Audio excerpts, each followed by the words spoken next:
Hello and welcome to another Retro Crazy. Yeah, I've been at it again, sorry. It's another ZenMarket box. They're just so tempting. So let's quickly get this open, because this is not going to be about the unboxing, although there are some nice things in here. So let me quickly lift this stuff out and then we'll have a look at what's in here. So there should be 5 items in here. This larger one, which is what the focus of this video is going to be about. But let's take an opportunity to open some of these and find out what's here. This one, ooh, can you tell what it is? I can.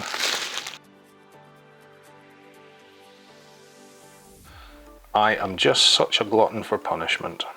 Now, that is a bug that has made life underneath the casing. So that will be eradicated, assuming this works.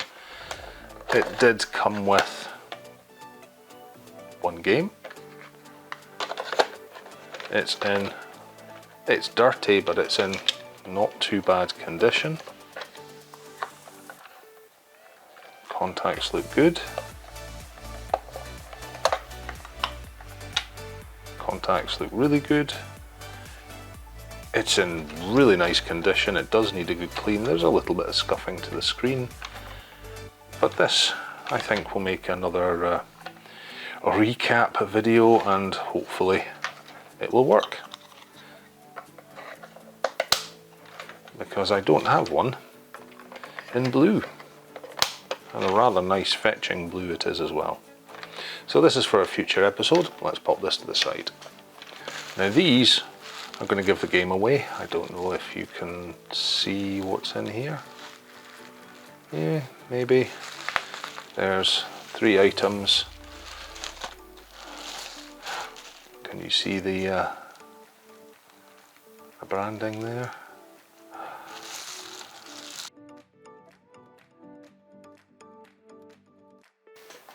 And this is R-Type, if you hadn't guessed. More importantly, it's on a hue card, and if you don't know what a hue card is, where have you been hiding?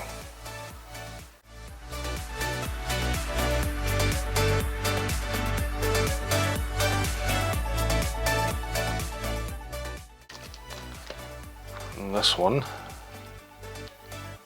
is called 04.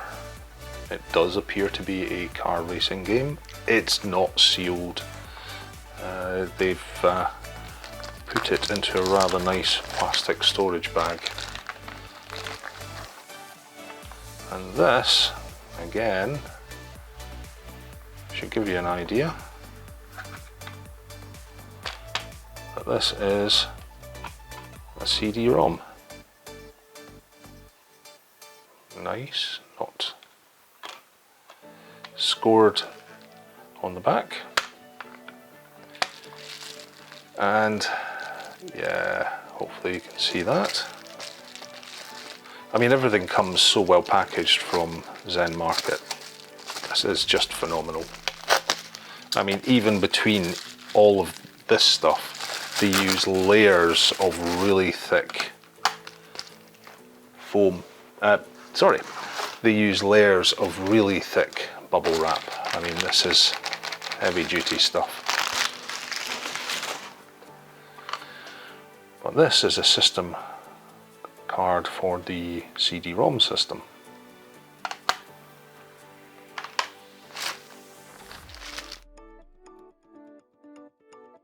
So does that give you a clue about what this might be?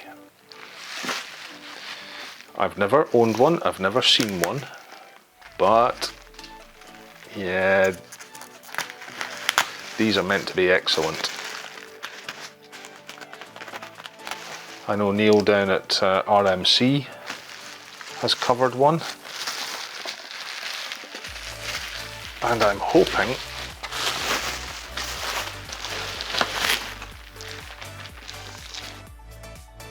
that this will work.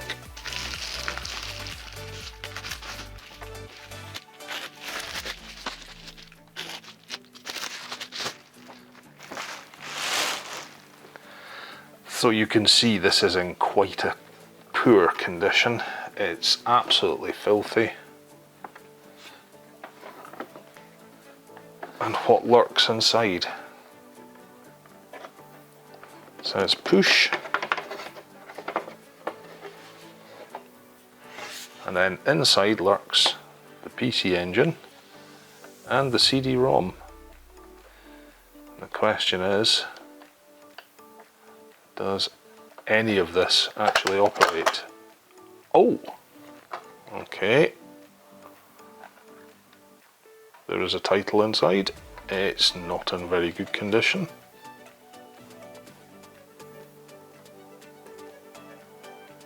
But yeah, it's seen better days. We'll see if we can clean that up. Will this work? Good question.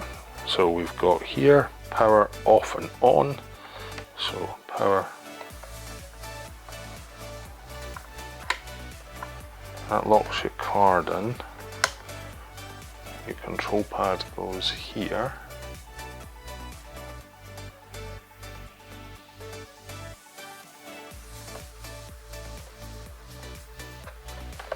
Which I need to get a control pad, because obviously it's going to be very difficult to play without one.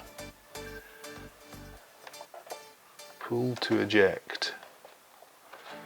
And that looks like it ejects the system.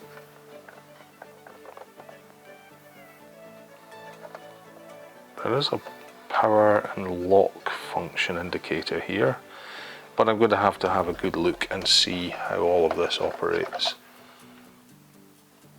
So your CD-ROM slides out.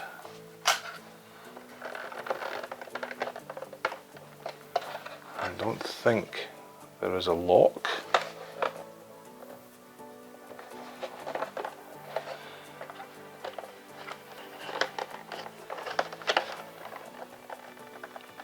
Wow. Yeah, that feels very tight.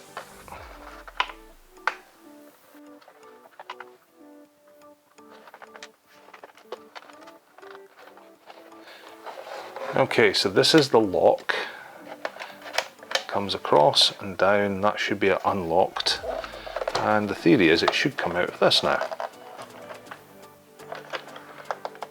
Wow, that really does not want to. Okay, I'm going to have to gently get this out. So give me a second.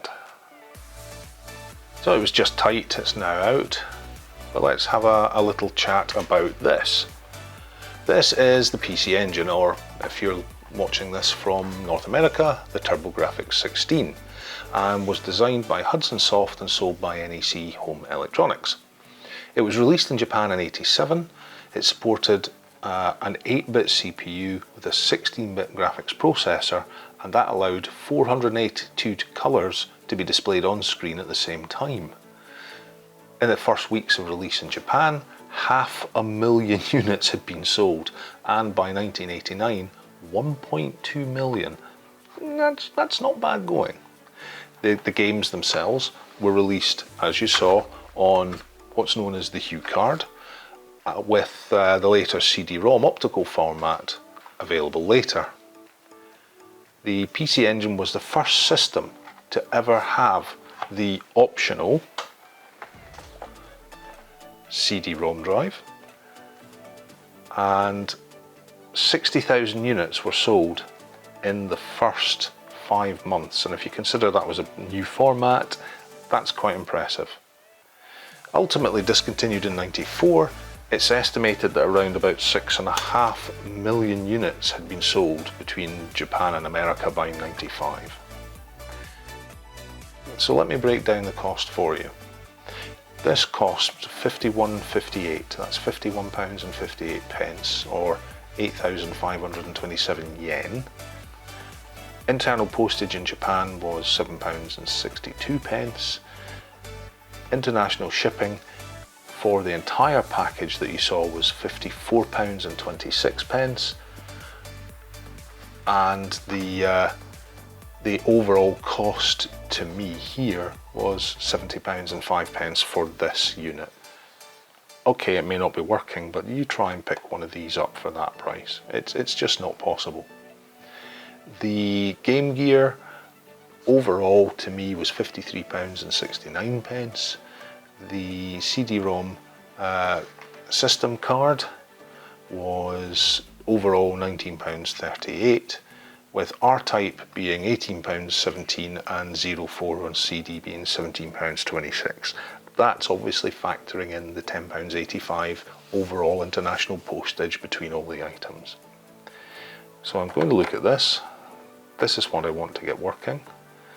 This will go to the side at the moment. We'll look at these parts later on, but I really want to see this running. Now, it didn't come with a power supply.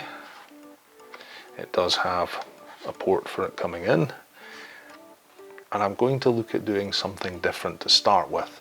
I have had, on a video I haven't released yet, a system where the power supply, while working, when went to test, it killed the system. So yeah, I'm looking at an alternative way of powering these up. So let's look at that first. So a short while ago I did invest in a bench power supply, of which, oh dear, I have it connected ready to go here, just straight in. Let me unplug these, just done with banana clips so it can plug straight in. But I need a way of being able to actually power systems, and that's not ideal. Yeah, it's not going to work. I would like to be able to power them from the bench power supply. I mean, that's what it's there for partly. So to that, I went out and bought one of these. And this is one of the multi-adapters. So it comes with the power supply, which is rated, this particular one, 2 amps output, and 12 volts, but not all systems are going to be that. What it did come with are all these adapter heads. Now they only click on one way, but what it allows me to do, for example, is to take any system, work out which head it is, clip it on, and that's the cable ready to use. But obviously, what am I going to do here? Well, what I'm going to do is I'm going to cut the cable, leave a little bit on so I can use this for something else, but cut the cable, set up a pair of banana plugs to the end that I cut, and that way, once I've marked them, I can actually use whatever head I want, plug them straight into the bench power supply via banana plug, set up the voltage, and away I go. And doing it this way also means I can swap polarity from center positive to center negative as I need for each system. So let's start by cutting this apart and putting on some banana plugs.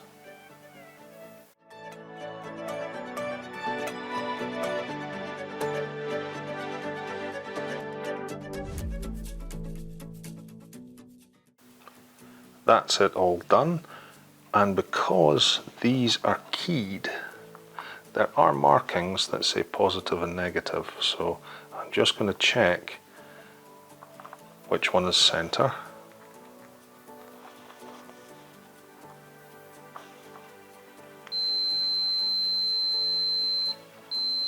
So positive is definitely to center, but I'm not going to mark them positive and negative. What I'm going to do is mark them center and outer.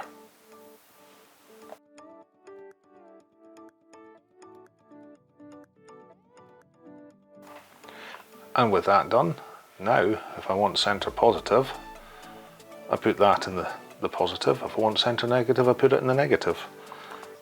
Which means I should always have the correct output adjustable based on the bench power supply. If that's not the right head, then I can swap over and we're ready to go again. So now that I have a way of safely testing things without blowing them up, I'm going to pop this to the side. Let's bring back the PC engine and let's strip it. So this uses the game bit, so let's pop it apart.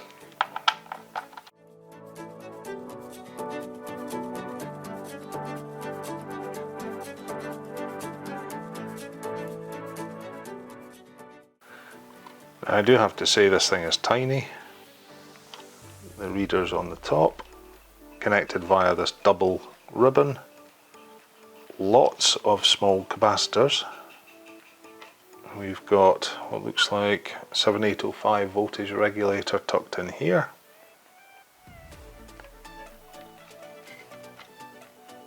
That is simply a sheet of plastic to stop the circuitry on the back of the card reader from shorting.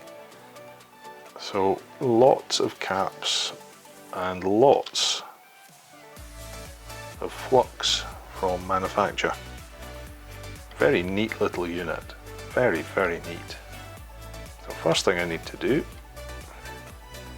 I think, is get this off, this shield, and then let's see if we can work out cap values, because a console of this age, they're probably fine. You know what? I'm wondering if I just give everything a good clean up and we go straight to testing, because those are looking very nice. I don't see any issue with those caps at all. I know they're old. I wish I could see a manufacturer on them. Okay, let's give this board a clean up. I'm going to spray some deoxit straight into the card slot. Give the board a quick brush over with some isopropyl just to lift the worst of this off. Definitely going to have to clean this. This is going to be the usual. This will be hot soapy water with some Oxy Action Vanish, and I think that should come up quite nicely. And it'll probably get rid of some of this inside as well. Right. Let's get some cleanup done.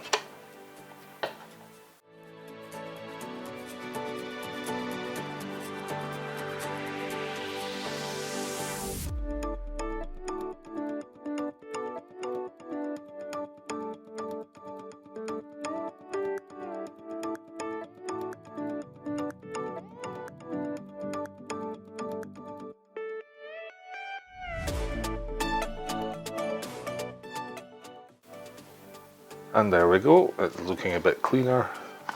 It's not perfect. I think it maybe needs sun brighted.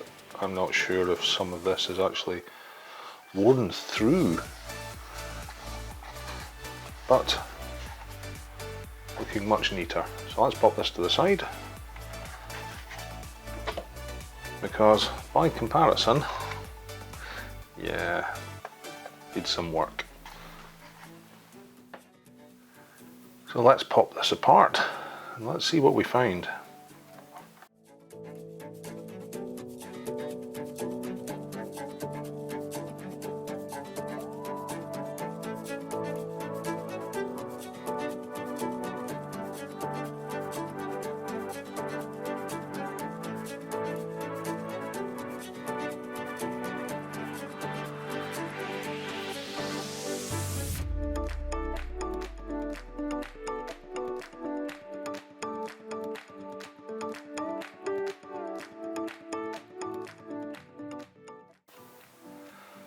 So with this all out, I'm going to carefully pop this to the side at the moment because I need to strip the upper case. I will be coming back because I'm going to clean this worm drive and re-grease it, and this guide shaft, but I just need to be very careful with this at the moment. Everything here looks fine. There are so many capacitors. I mean, just in this area alone, you've got 12, another one here 13, and then look at all these lot. Scary number, scary number. So let's carefully get this to the side and we'll look at the upper casing for cleaning.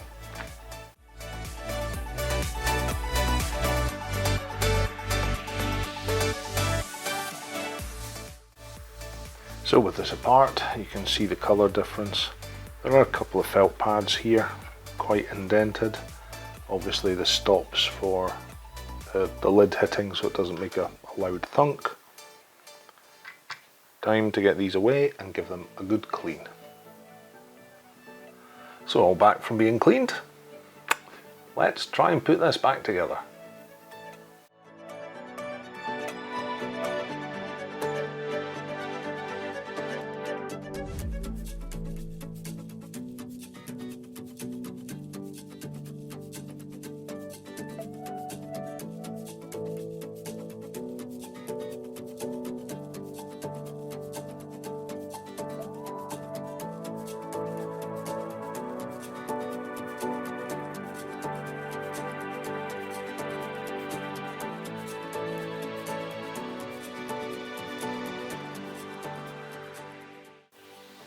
And there we are, the CD-ROM's basically done. I'll give the lens a little clean.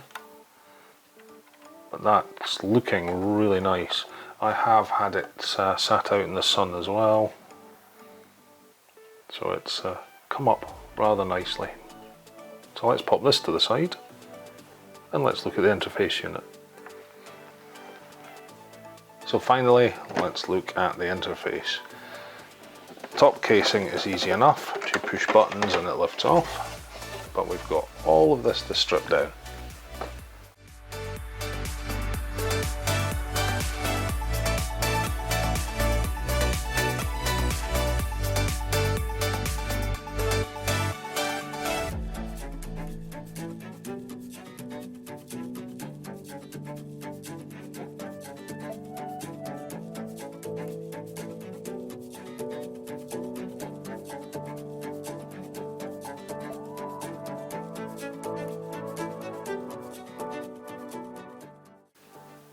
So with all this lot dismantled, I've got a bit more cleaning ahead of me.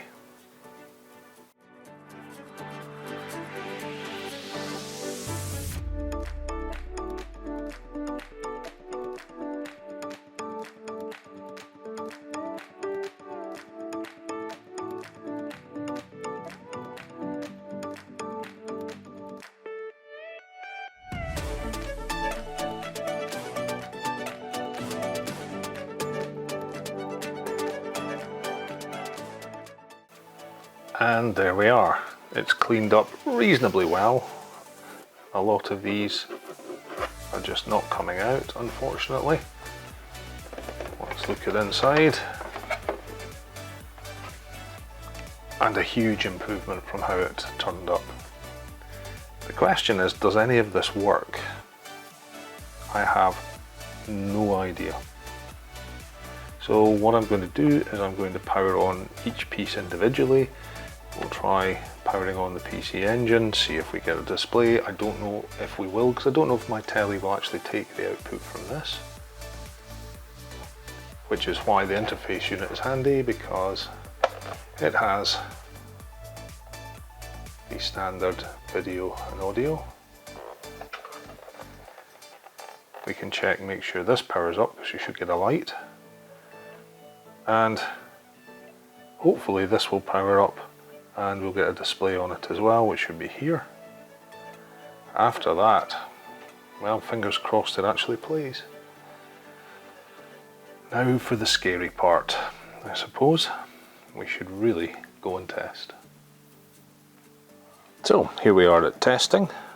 This is going to be interesting. I don't know if this telly will actually pick up the PC engine, assuming the PC engine's functional.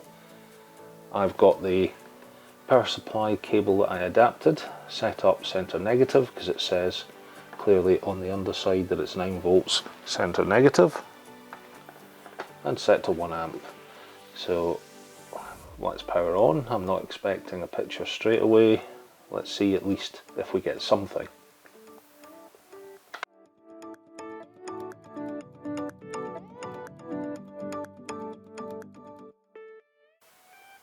Okay, well surprisingly I found something.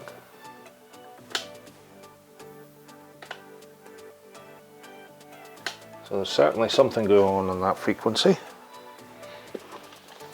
So this controller I bought off eBay, nice seller, seems to do a few bits and pieces for retro. So I'll put a link down in the description. But let's get this plugged in. And let's try R-Type. It's running, superb. I don't think I'll be able to retune the telly any better, unfortunately. But we'll see.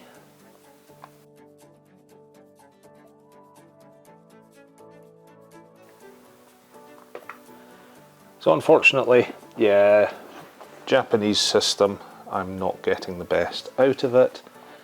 So, push run button.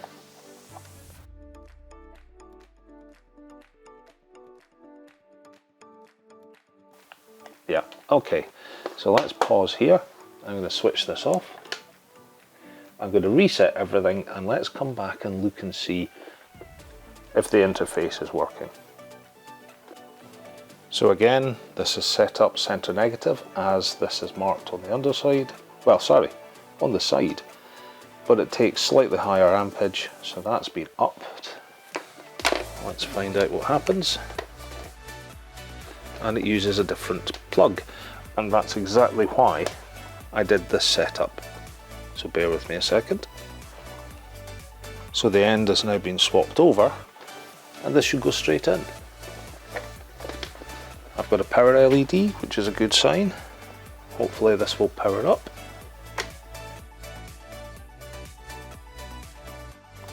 It's looking like something is there.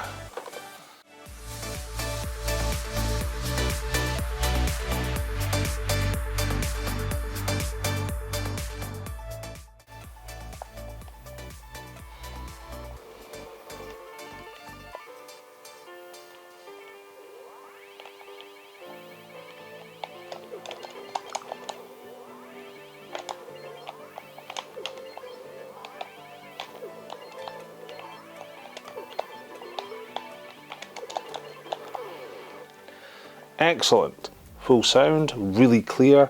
You can tell because I didn't die straight away. Wow, trying to play this through the monitor. Hey, this is... yeah, don't do that. Okay. So, PC Engine works, interface works really, really well. That's just so clear, it's unbelievable. So let's switch this off. And now for the final part, let's add in the CD drive. So this time I'm going to need the system card. I'm currently not seeing anything on the CD drive. Let's try popping a disc in and see if things change. Nope.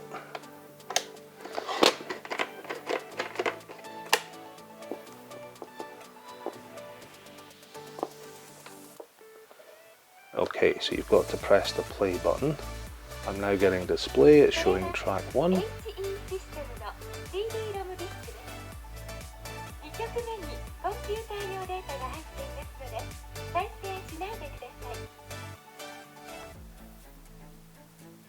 I don't know. I've never used one of these before.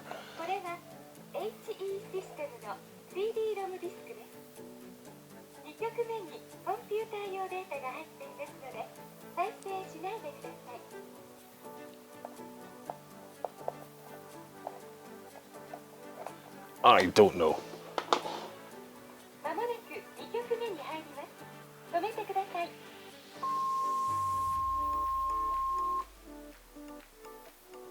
Okay, I'm now on track 2.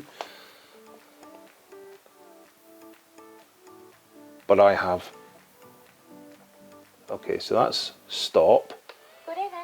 That's play.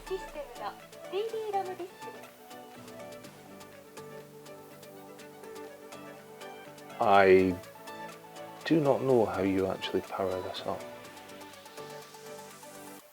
Okay, so let's try off, CD drive on, power up,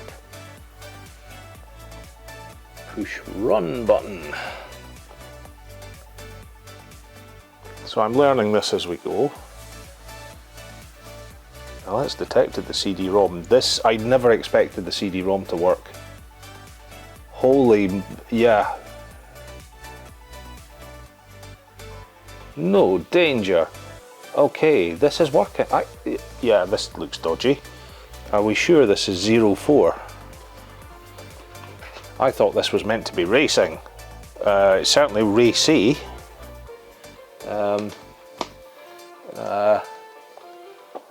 I don't know.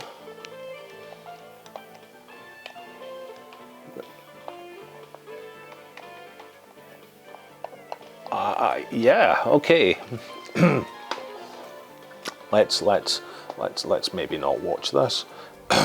This is supposed to be a family channel. Definitely not for children. Well, I'm stunned. I'm absolutely stunned. I will need to check and see how that is supposed to work. Let me turn the volume down. I don't know how the disc side of it's meant to run, but I can't believe that CD-ROM's just running. I surely thought that was going to be a failure point, but there you go. Yeah. Well, I'm going back to playing R-Type, so hope you liked this video. Please remember to like and subscribe. Hit the thumbs up, please. It does help the algorithm. And I'll see you on the next Retro Crazy, maybe without her.